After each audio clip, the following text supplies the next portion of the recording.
What's up, YouTube? It's Baby from TheZenDoc here. It's good to see you. I am a mixed media artist and I love to share art tutorials to inspire you. So if you're new to my channel, welcome. If you're not, welcome back. If you're not subscribed, I hope that you will subscribe because it truly supports the work that I do and also ensures that you continue to get that dose of inspiration delivered right to you. And so today I am really excited to begin the process of the sculpture.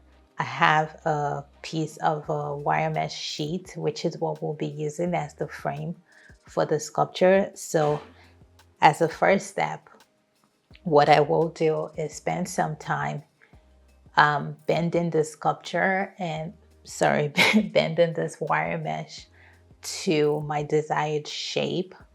And if you have any questions or if you're wondering about any of the materials that I use, just check the description box because all of the links will be left there for ease of access. But without further ado, let's jump into it.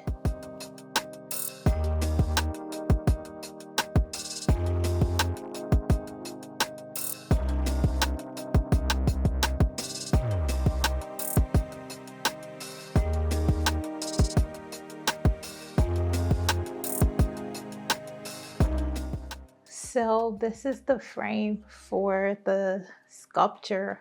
I really love it. It's simple. I have kept sculptural elements as well, but there is also a practicality to this work that I'm also thinking through as I'm sculpting, and that's the fact that because it's very much a free form in the sense of it's not attached to any canvas, it's not attached to a wood panel, I also have to think in advance of how it's going to hang on a wall. And so there is a bit of a flat surface here that will serve the purpose of holding a piece of plywood to which I will attach my hanging hardware. And so there's just a little bit of that consideration that you should keep in mind. You just don't want to go ahead and, make the shape without thinking through how it's going to hang on the wall. So that's this part right here. When I move the camera closer, you will get a better look. It's also a lot more sturdy, the wire mesh, than the typical wire mesh that I work with. And that's because I do need a little bit more structure given that, again, this wire mesh is not resting on anything. It's not anchored by any other thing except itself. But yeah, I'm really excited. And as a next step, I will be covering the wire mesh with a layer of plaster bandages, which I will do by cutting strips of my plaster bandage, wetting with water. I know it looks milky white because I've been using it, but it is water. And just using my brush to smoothen that over the wire mesh. And you will get to see that process up close as well. It's going to be messy just because, again, it is wire mesh. It has holes, things will fall through, but just make sure you work on a surface that you can clean. But enough with the chit chat. Let's get back to work.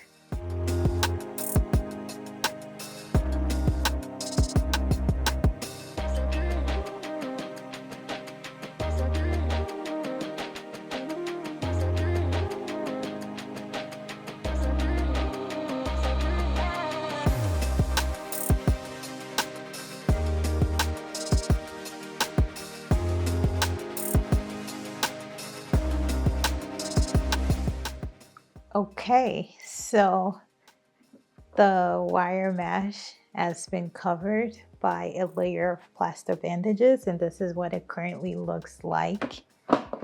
I have also just mixed up a quick joint compound paste. I mixed up a really thick mixture just because it's going to get this process started really quickly for me, because when I work with a really thick paste, I can kind of just sculpt that on, and that's already a bunch of layers.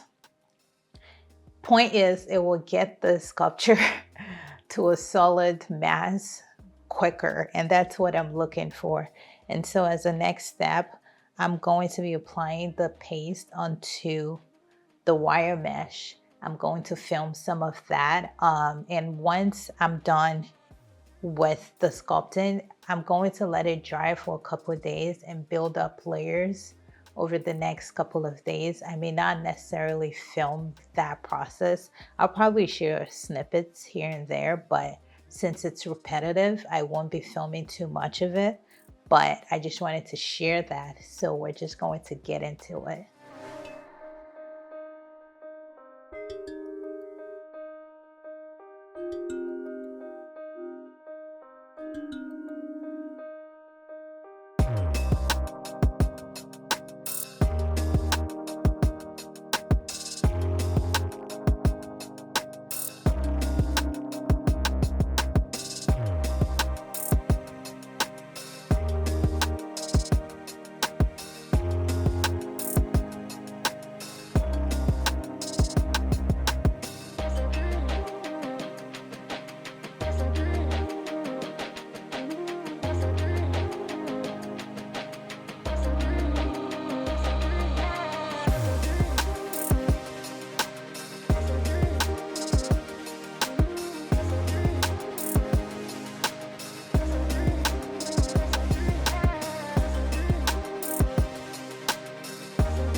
So today I will be sanding this piece and buffing out all of this rough edges and just trying to get it to be as smooth as possible so that we can begin to prepare for painting.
So this piece is ready to be painted today.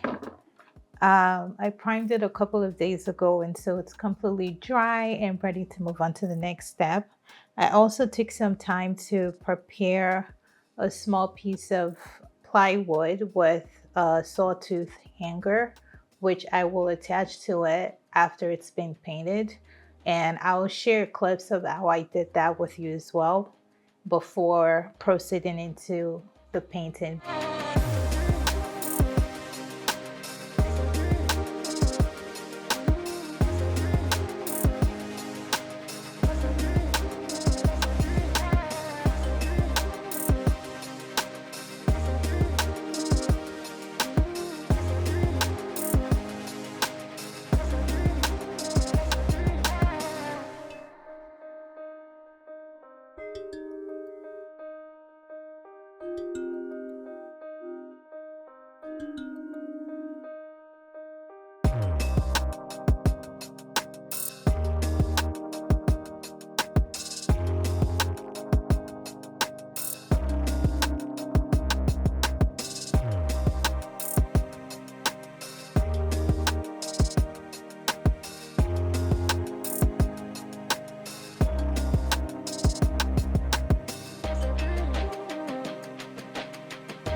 So I applied one coat of paint to the back of the sculpture, and I gave it about 2 to 2.5 hours to dry. So it's kind of dry to the touch at the moment. It's not fully cured, but it's dry enough for me to proceed with the next step, which would be gluing this little piece of hanging hardware that I made up to the back.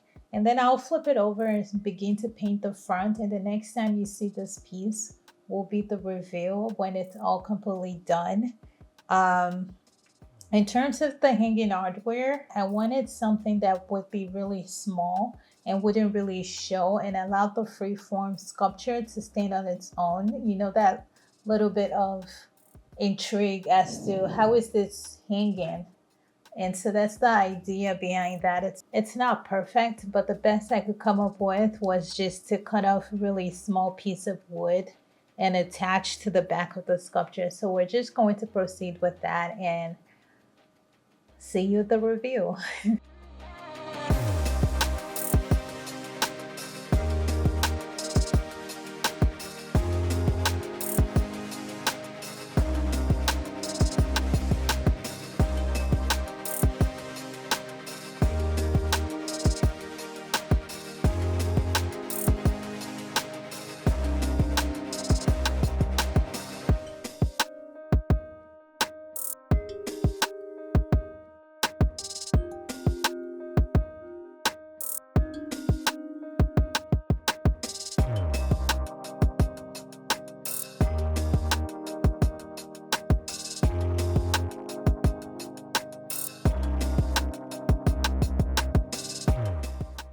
Okay, so this is up there with my favorite pieces of work ever. It is just absolutely beautiful. I completely, absolutely adored the sculpture. Keep in mind that while I only had one layer of paint at the back of the sculpture in the video, I did go back to add finishing touches, including painting the wooden piece as well to match so that it is one cohesive look. I'd love to hear your thoughts in the comments. I hope that this tutorial was helpful and engaging and inspiring for you. All of the links to the materials I used can be found in the description box. If you haven't subscribed, please support the work that I do by subscribing and joining the fam. And until next time, take care. Bye.